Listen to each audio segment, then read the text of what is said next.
Valérie Pécresse, bonjour. Bonjour. Présidente de la région Île-de-France, Valérie Pécresse. La situation semble mieux maîtrisée. Je parle de la situation épidémique.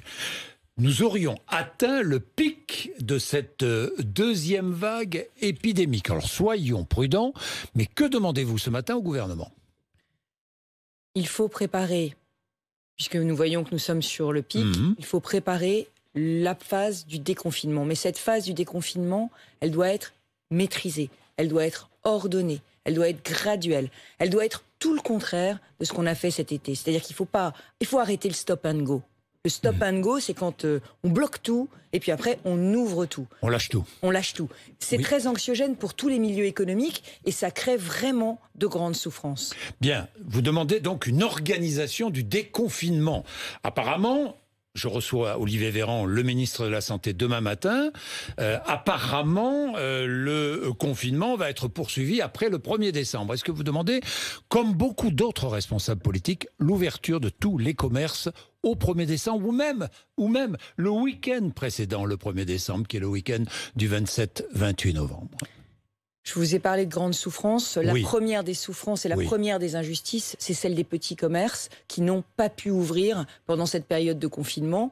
Et moi, ce que je demande au gouvernement, parce qu'ils veulent des aides, bien sûr, et il faut leur en donner, mais ce qu'ils veulent, c'est surtout retravailler. Donc, ce que je demande au gouvernement, c'est de ne pas ajouter une nouvelle injustice à celle de leur fermeture, c'est-à-dire d'ouvrir dès le 27 novembre. Parce que vous savez ce que c'est le 27 novembre? C'est le Black Friday. Le Black Friday, c'est une opération de promotion mondiale sur Internet notamment, qui permet d'avoir des biens à prix cassé. Donc si nous ne rouvrons pas nos petits commerces dès le 27 novembre, vendredi 27 novembre, il y aura une concurrence qui se fera des commerces en ligne, qui sera une injustice de plus pour ces petits commerces. Donc les rouvrir dès le 27 novembre. Accepter aussi des amplitudes horaires supplémentaires parce qu'ils veulent travailler. Et donc, le il faut dimanche, plus pinailler. et l'ouverture le dimanche. Bien sûr, il ne faut plus pinailler. Si ces commerçants veulent travailler jusqu'à 22h lors du couvre-feu à Paris, s'ils veulent travailler le dimanche, il faut les laisser faire. Il faut arrêter cet état bureaucratique qui veut tout contrôler. En revanche, ce qu'il faut mettre en place, c'est un protocole renforcé. C'est qu'il n'y ait qu'une personne dans un magasin selon la taille du magasin. Il faut aussi qu'on puisse avoir des dérogations territorialisées parce que c'est territoire par territoire qu'on peut juger. C'est pas la même chose d'avoir un commerce d'un village dans lequel il y aura très peu de personnes mais qui est tellement essentiel pour son village et de gérer une immense rue commerçante. Donc ouverture le 27, c'est indispensable pour sauver Noël. Pour sauver Noël. Alors, pour sauver Noël, parce qu'une très grosse partie du chiffre d'affaires de ces commerçants se fait à Noël. Et d'ailleurs, la région va aider. Nous allons mettre en place une plateforme qui ouvre aujourd'hui, mescommerces.île-de-france.fr. Et donc, chacun d'entre vous connaîtra la situation de ces commerces, pourra prendre des rendez-vous si les magasins le peuvent. Commander pour faire du click and collect. Et vous savez que sur le click and collect, la région a été moteur puisque dès mars, nous avons mis en place un chèque numérique de 1 500 € pour permettre à tous les commerçants, les bars, les restaurants qui font de la vente à emporter, qui sont aussi extrêmement touchés et qui, eux, ne vont pas réouvrir le 1er décembre. Donc, il faut penser à eux. Nous avons mis en place ce chèque numérique de 1 500 €. Nous en avons versé déjà 1000. Ça veut dire que 1000 commerçants, 1000 cafés, 1000 bars, restaurants ont mis en place ce système de click and collect. Donc, la plateforme s'appelle mescommerces.île-de-france. Il y a des commerçants, vous l'avez vu, qui refusent de fermer leur commerce. J'ai vu l'exemple de Cannes, où le maire soutient d'ailleurs une libraire qui est restée ouverte. Vous soutenez tous ces commerçants rebelles, vous, parce qu'il y en a aussi en Île-de-France. J'en connais, vous en connaissez. Tout le monde ne respecte pas la fermeture. Moi, je suis aujourd'hui totalement en soutien des libraires. Je n'ai pas compris pourquoi le livre n'a pas été classé en bien essentiel. Mais ce que je leur dis, c'est vous pouvez pratiquer le click and collect. Vous pouvez ouvrir sans ouvrir, c'est-à-dire en réalité mettre une barrière à l'entrée du magasin et vendre vos livres. Mais n'ouvrez pas vos librairies. Aujourd'hui, moi, je ne serai jamais pour la désobéissance civile. Vous savez, nous sommes dans un pays qui est en crise d'autorité. Quand il y a une règle, même si elle est injuste, il faut la respecter. Donc même si elle est injuste, il faut la respecter. Elle est injuste, cette autre règle, la fermeture des églises, pas de messe dans les églises, pas de culte dans les temples, les cérémonies dans les synagogues ou dans les mosquées. Alors les lieux de culte sont restés ouverts, Monsieur Bourdin. Oui. C'est important. Non, mais c'est important. Oui. C'est important parce que ça, c'est une vraie correction par rapport au printemps dernier. Oui, c'est vrai. Ce qu'il faut comprendre, c'est que quand vous êtes croyant et que vous êtes dans une situation de maladie, de souffrance, de perte d'emploi, peut-être même confronté au décès de vos proches, vous avez besoin de vous retrouver dans un lieu de culte. Donc il y a une vraie demande de redémarrer les services religieux. Et je crois que dès aujourd'hui, il faut que le gouvernement se mette dans une position de dialogue pour voir dans quelles conditions sanitaires... Aujourd'hui, le ministre de l'Intérieur reçoit tous les représentants des cultes. Il était temps. Il était temps d'entendre vous demandez leur la réouverture de tous ces lieux de culte. Je demande qu'on travaille au protocole sanitaire qui permettra le plus rapidement possible de les rouvrir. Mais ça veut dire aussi accepter certains aménagements. Ça veut dire accepter aussi que les offices J'ai vu certains se plaindre que le gouvernement se mette au-dessus de Dieu et choisisse pour... Le sujet aujourd'hui, c'est vraiment d'organiser des protocoles sanitaires qui garantissent la sécurité. Parce que malheureusement, effectivement... il y a dans les lieux de culte des personnes qui doivent respecter les gestes barrières, elles aussi. Oui, mais est-ce qu'on ne peut pas prier chez soi? Mais, vous savez, se réunir... C'est une question de réconfort moral. C'est une question de réconfort moral. Bien sûr, on peut prier chez toi. Mais Monsieur Bourdin, on peut aussi consommer chez soi. Or, aujourd'hui, qu'est-ce que je demande? Je demande qu'on fasse vivre nos petits commerces. Je demande qu'on achète local. Je demande qu'on achète français. C'est un geste patriotique. Et de la même façon... Bien sûr, on peut prier Dieu chez soi, bien sûr, mais en même temps, se retrouver, c'est un réconfort. Et vous savez, la détresse psychologique qui est liée au confinement, elle ne doit pas être sous-estimée. Vous le savez bien, aujourd'hui, nous avons énormément de problèmes de détresse psychologique, de dépression. Et ça aussi, c'est grave. Et ça aussi, on doit le prendre en compte. Bien, est-ce que si la situation s'améliore, si c'est confirmé, est-ce que vous demandez un allègement du confinement pour les vacances de Noël? Une possibilité de circuler sur tout le territoire? Il va falloir que le gouvernement se donne les moyens pour que les Français puissent fêter Noël. Vous parliez tout à l'heure de préparer effectivement ce déconfinement. Il faut que les Français puissent fêter Noël en famille. Mais là aussi, je vous le dis, il faudra contrôler et maîtriser les choses. C'est évident que le réveillon de 2020 ne sera pas le réveillon du 31 de d'habitude. Parce qu'on ne pourra pas faire la fête, parce qu'on ne pourra pas... Et de ce point de vue, il est totalement irresponsable de faire ce qu'ont fait les Joinvillais. Les Joinvillais ce week-end.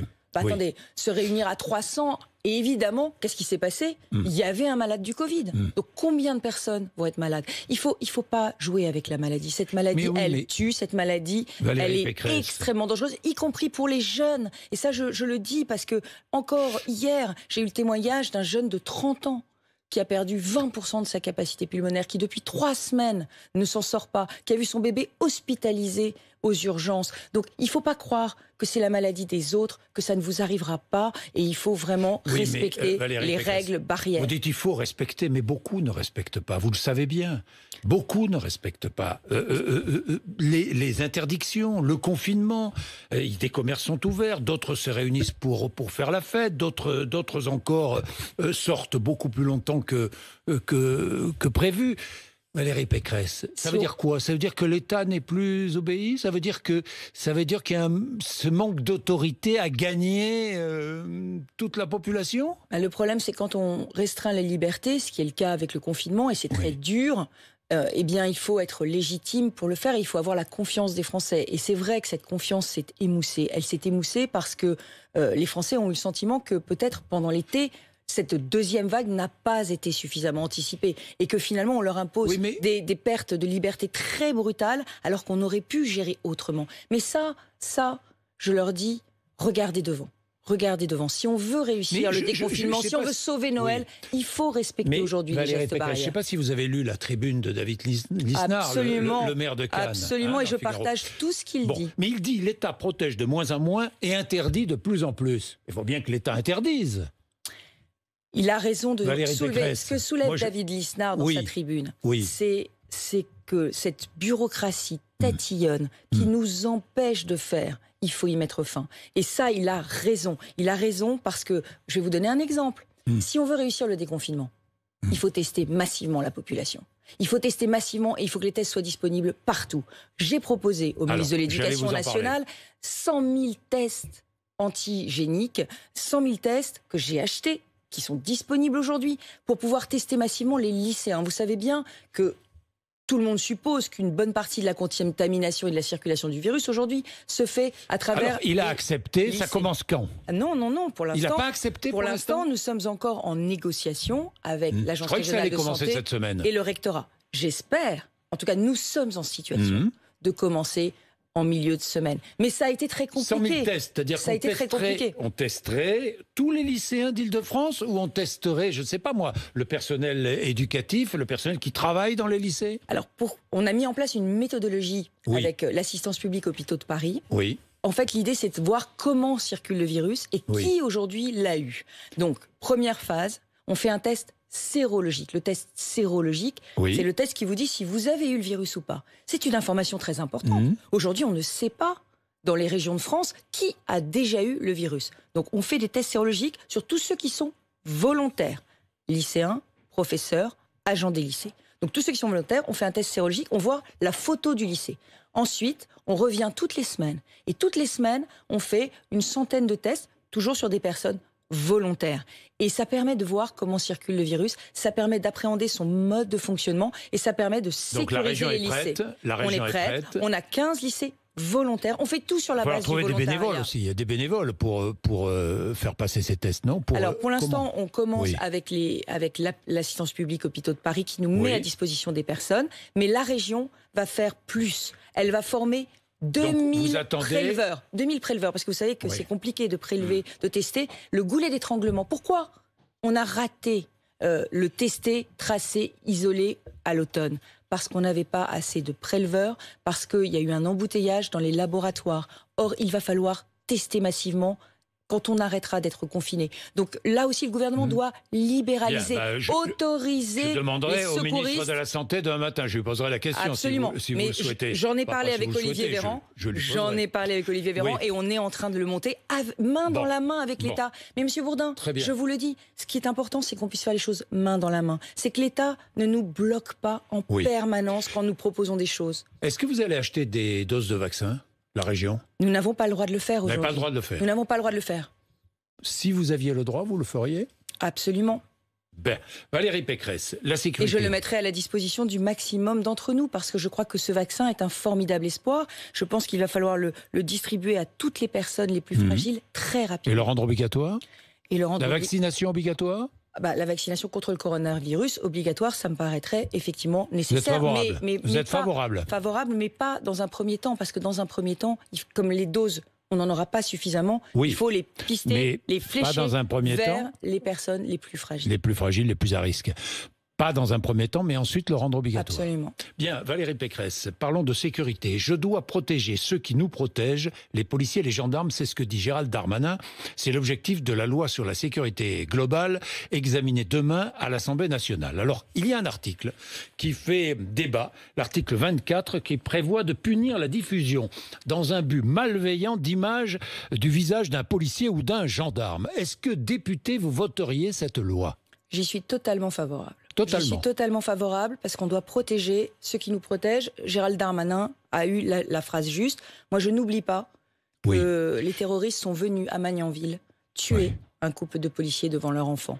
Donc, identifier les policiers, les jeter en pâture à l'opinion, ça n'est pas bien. Si en revanche, on a quelque chose à reprocher à un policier, eh bien on porte plainte. Mais les détracteurs disent ce texte risque de rendre invisibles certaines violences commises par les forces de l'ordre. Absolument pas. On saisit le juge et les réseaux sociaux ne sont pas là pour régler tous les problèmes de la société. Ils ne sont pas là pour générer la haine. Valérie Pécresse, dans ce texte, il y a beaucoup d'autres choses. Utilisation, par exemple, des drones lors de manifestations. Vous y êtes favorable? À la région, nous avons déjà expérimenté la sécurité par drone dans nos îles de loisirs et notamment pour surveiller les aires de baignade. Donc vous voyez, pour empêcher les noyades. Je pense que l'utilisation de drones est utile effectivement pour la sécurité.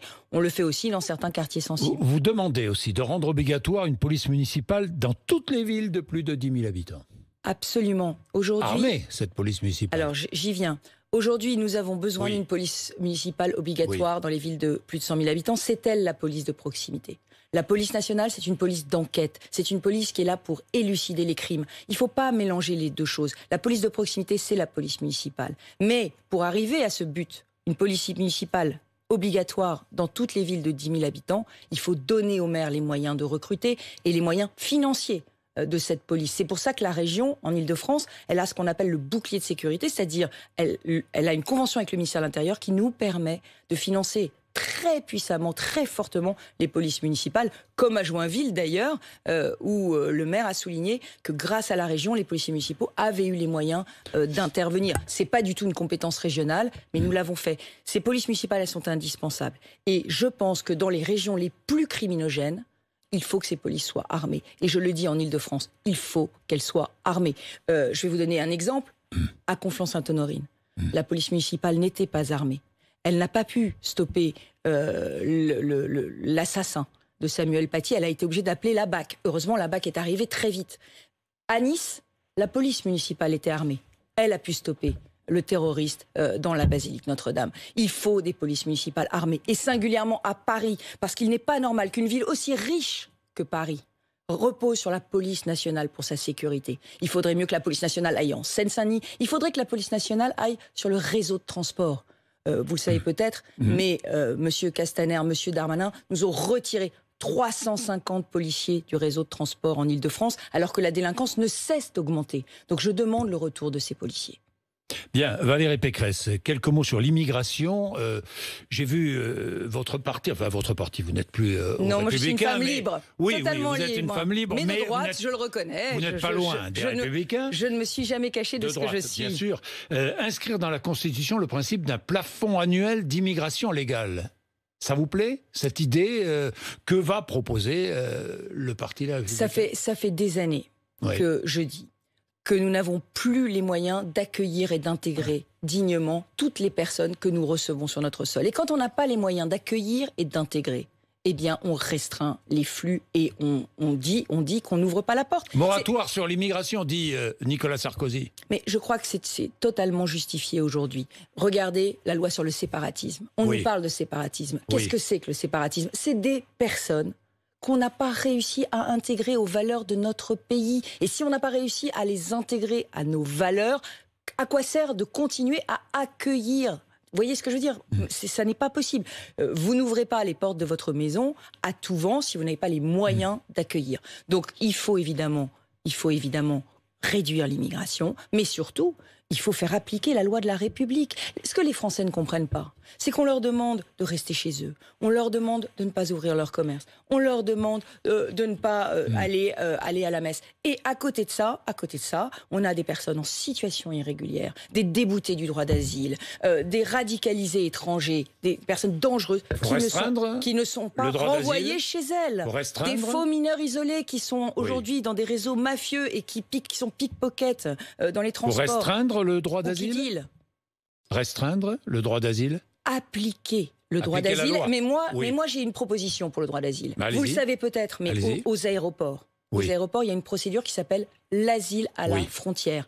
En quelques jours, les demandeurs d'asile qui arrivent, par exemple, à Roissy, ils restent à Roissy. On examine leur demande d'asile. Et si on la refuse en quelques jours, on les renvoie chez eux immédiatement. Il faut mettre en place cette procédure d'asile à la frontière, à toutes les frontières de l'Europe, et ne pas accepter que les demandeurs d'asile rentrent sur le territoire. Parce qu'une fois qu'ils rentrent sur le territoire, on part pour 6 mois de procédure. Et quand ils sont déboutés, combien retournent chez eux? Combien? Quel pourcentage? Ultra minoritaire. Et vous le savez bien. Donc on a des abus de droit. Le droit d'asile est détourné de la même façon que le droit des mineurs isolés est détourné. Et vous le savez bien. Donc il faut arrêter les infractions à la loi. Le ministre de l'Intérieur parle de crise d'autorité dans le pays. Il a raison. Mais c'est quoi la crise d'autorité? C'est l'impuissance de l'État à faire respecter la loi. C'est l'incapacité à prononcer les sanctions lorsque la loi est violée. Et c'est que les honnêtes gens, eux, on leur impose beaucoup de choses. Eh bien, il faudrait qu'on se mette en situation d'imposer la même chose à tous ceux qui sont hors la loi. Alors Valérie Pécresse, vous parliez du ministre de l'Intérieur, un homme finalement de droite, qui applique une politique de droite, politique sécuritaire de droite. Dites-moi Valérie Pécresse, les élections régionales et départementales qui seront probablement repoussées en juin, vous êtes d'accord avec cette décision? La décision n'est pas prise officiellement, mais elle est prise. La priorité pour moi, c'est la sécurité sanitaire. Oui. Donc, si effectivement nous sommes en pleine épidémie, alors il faut repousser le vote. Mais si on peut aller travailler, si on peut se déplacer, si on peut étudier, alors on doit voter. La démocratie, c'est pas la dernière roue du carrosse. Non, mais d'accord, mais comme vous ne pourrez pas faire campagne, probablement, il est peut-être bon de repousser ces élections au mois de juin. Enfin, Moi, je vous le dis, c'est une question qui est uniquement sanitaire pour moi et qui ne doit pas être politicienne, parce qu'on voit bien que ces élections dérangent beaucoup. Oui, et le candidat de la droite républicaine sera choisi après les régionales. À un moment donné, à la présidentielle. À un moment donné, la droite républicaine doit avoir un Comment, candidat. avec une primaire ouverte, Monsieur Bourdin, vous voyez bien que le président de la République, il va de plus en plus à droite. Oui, totalement. Je vous parlais de Gérald Darmanin. Peut-être que les Français en 2022 préféreront l'original à la copie. Oui. Et quant au ministre de l'Intérieur, il vient certes de la droite, mais moi je le jugerai sur ses actes. Je le jugerai sur sa capacité à faire voter des lois qui protègent. Parce qu'aujourd'hui, les lois ne protègent pas. Oui, mais Valérie il y a plein d'articles de lois que nous souhaitons voir appliqués et qui ne sont pas votés par cette majorité, qui n'est pas une majorité de droite. Est-ce qu'une primaire ouverte devrait être organisée pour que l'on puisse choisir, que vous puissiez choisir le candidat à droite? Il y aura forcément un processus de sélection à mettre en place, parce que s'il y a plusieurs candidats de la droite et du centre, nous n'arriverons pas à gagner cette élection. Vous y participerez? Aujourd'hui, c'est totalement prématuré de parler de ces présidentielles. Non, mais attendez, moi, je vous le dis, ma préoccupation aujourd'hui, ma passion, mon engagement, c'est ma région. C'est votre région, oui. Enfin, si vous êtes réélu présidente de la région, voilà un joli tremplin pour la présidentielle, écoutez, Valérie Pécresse. Chaque chose en son temps. Je vais vous dire même aujourd'hui, ma préoccupation, c'est les 400 000 entreprises que je suis en train d'aider, c'est les 800 000 chômeurs de ma région que je suis en train d'aider, c'est les soignants auxquels je suis en train d'apporter du réconfort. Et c'est la grande pauvreté qui est en train de monter de manière dramatique dans tous mes quartiers populaires. Alors, une dernière question, vous me dites oui ou non, le vote par correspondance, le vote à distance, vous êtes favorable ou pas? Totalement hostile. Bien. Totalement hostile, parce que c'est le lieu de toutes les pressions familiales, communautaire et municipale, et c'est le lieu de toutes les fraudes. Merci beaucoup Valérie Pécresse. 8h55, RMC et BFM TV.